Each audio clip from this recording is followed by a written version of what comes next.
छत्तीसगढ़ में चुनावी घमासान शुरू हो चुका है। भारतीय जनता पार्टी और कांग्रेस दोनों अपने अपने तरीके से चुनाव की रणनीति बना रहे हैं और चुनाव की तैयारियां कर रहे हैं। मैं हूं बीडी निजामी और आप देख रहे हैं न्यूज़ T20।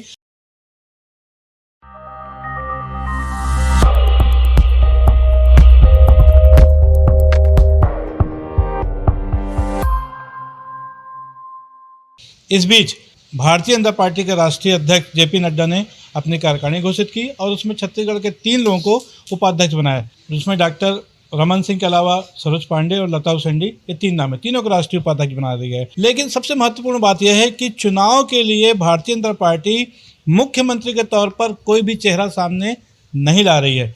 ये बहुत बड़ी बात है। 15 साल तक यहाँ पर डॉक्टर रमन सिंह मुख्यमंत्री रह चुके हैं। 5 साल भूपेश बघेल ने यहाँ पर कांग्रेस पे रह करके जिस ढंग से कुछ काम किया है, या उनको ऐसा लग रहा है, क्योंकि भूपेश बघेल पहले छत्तीसगढ़ मुख्यमंत्री हैं और उन्होंने अपने इस 5 साल के कार्यकाल के दौरान बहुत सारी चीज़ों पे एक लोकलवाद को बढ़ावा दे दिया है, या कहा जाए लोकलवाद की एक पहचान स्थापित कर ली है।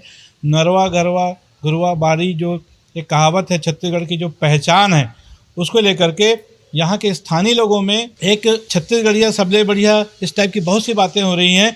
उसको देखते हुए भारतीय जनता पार्टी किसी गैर छत्तीसगढ़िया को मुख्यमंत्री के रूप में प्रोजेक्ट करने का साहस नहीं कर पा रही है। ऐसा नहीं है कि भारतीय जनता पार्टी के पास बड़े नेता नहीं हैं, उनके पास आज भी सरोज पांडे जो कि राज्यसभा सदस्य हैं, बृजमोहन अग्रवाल जो रायपुर से विधायक हैं, आज तक वो अपराजित योद्धा हैं भारतीय जनता पार्टी के इकलौते, जो कभी कोई चुनाव नहीं हारे हैं। उसके अलावा अमर अग्रवाल भी बड़ा नाम है, हालांकि वो पिछली बार चुनाव हार गए, लेकिन उस सब के बावजूद किसी के भी नाम को लेकर के भारतीय जनता पार्टी इस बात को लेकर आश्वस्त नहीं है कि उसका नाम बतौर मुख्यमंत्री प्रोजेक्ट किया जाए। पिछले 5 सालों में जो कुछ भी कांग्रेस ने यहाँ किया, उसको देखते हुए ऐसा लगता है कि कहीं ना कहीं भारतीय जनता पार्टी भी इस बार किसी पिछड़े वर्ग के नेता को सामने ला सकती है, लेकिन वो फिलहाल अभी जोखिम नहीं उठा रही। जहाँ तक पिछड़े वर्ग के नेताओं की बात करें तो उसमें सबसे पहला नाम देखा जाए तो डॉक्टर अरुण साव जो कि लोकसभा के सांसद हैं बिलासपुर से, फिलहाल प्रदेश के अध्यक्ष हैं भारतीय जनता पार्टी के। वो भी एक चेहरा है जिसको आने वाले समय में बतौर मुख्यमंत्री प्रोजेक्ट किया जा सकता है।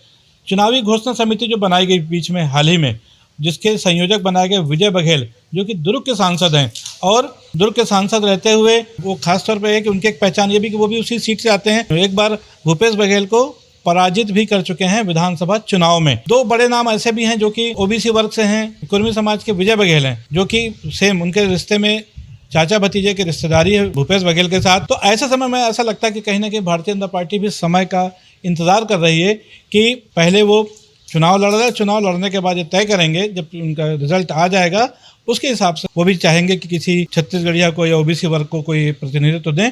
मैं बताना चाह रहा था कि भूपेश बघेल पहले छत्तीसगढ़ मुख्यमंत्री हैं। 23 साल के छत्तीसगढ़ के राजनीतिक इतिहास में सन 2000 में जब छत्तीसगढ़ बना था, उस समय 2000 से 2003 तक का जो समय था वो पूर्व मुख्यमंत्री स्वर्गीय अजीत जोगी का था। अजीत जोगी जिनकी जाति को लेकर कई तरह के सवाल उठते रहे, कोर्ट में भी मामला चलता रहा है। 2003 में जब चुनाव हुए और भारतीय जनता पार्टी पहली बार सत्ता में आई, तब डॉक्टर रमन सिंह पहले मुख्यमंत्री बने भारतीय जनता पार्टी तरफ से, और लगातार 3 कार्यकाल उन्होंने पूरे किए। वो ठाकुर वर्ग से आते हैं।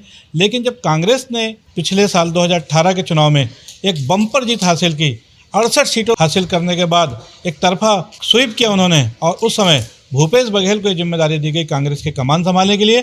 और बीते 5 सालों में जिस तरह से उन्होंने अपना काम किया है, अपनी सरकार चलाई है, उससे कहीं ना कहीं भारतीय जनता पार्टी को भी ये सोचने में विवश होना पड़ रहा है कि वो इस बार अगर वो सत्ता में लौट पाते हैं, जिसके लिए वो लगातार प्रयास कर रहे हैं, तो वो किसको इसकी कमान सौंपे।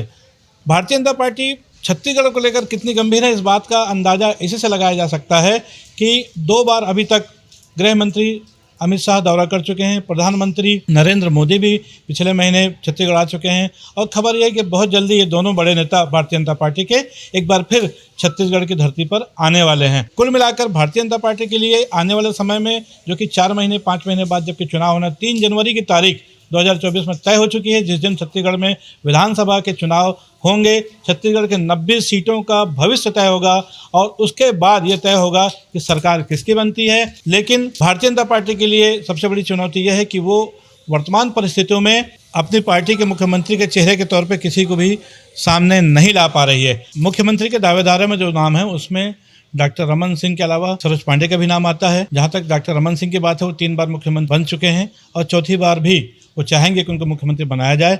लेकिन एक और दावेदार जो कि राज्यसभा के सदस्य हैं, पिछली राष्ट्रीय कमेटी में वो महामंत्री थी सरोज पांडे, और इस बार उन्हें प्रदेश उपाध्यक्ष बना दिया गया है। लेकिन जो चर्चाएं छत्तीसगढ़ की सरोज पांडे के साथ, एक खास बात यह है कि वो 2 बार महापौर रह चुकी हैं, 1 बार विधायक रह चुकी हैं और 1 बार सांसद भी रह चुकी हैं। उसके बाद सांसद का चुनाव हारने के बाद उन्होंने राज्यसभा में लिया गया था। तो उनके अगर राजनीतिक मुकुट पर यदि देखें तो सिर्फ मंत्री या मुख्यमंत्री का अभी तमगा आना बाकी है।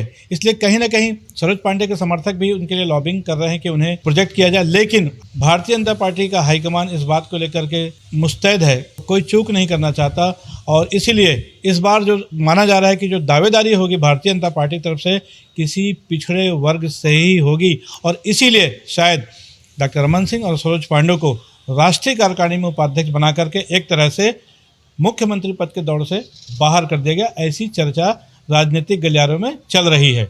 आज के लिए बस इतना ही। हमारा इस विश्लेषण आपको कैसा लगा, इस पर अपनी राय जरूर दें। हमारे इस खबर को लाइक करें और हमारे चैनल को सब्सक्राइब करें। कल फिर मिलेंगे किसी नई खबर के साथ, किसी नए विश्लेषण के साथ। तब तक के लिए दीजिए इजाज़त। जय भारत, जय छत्तीसगढ़।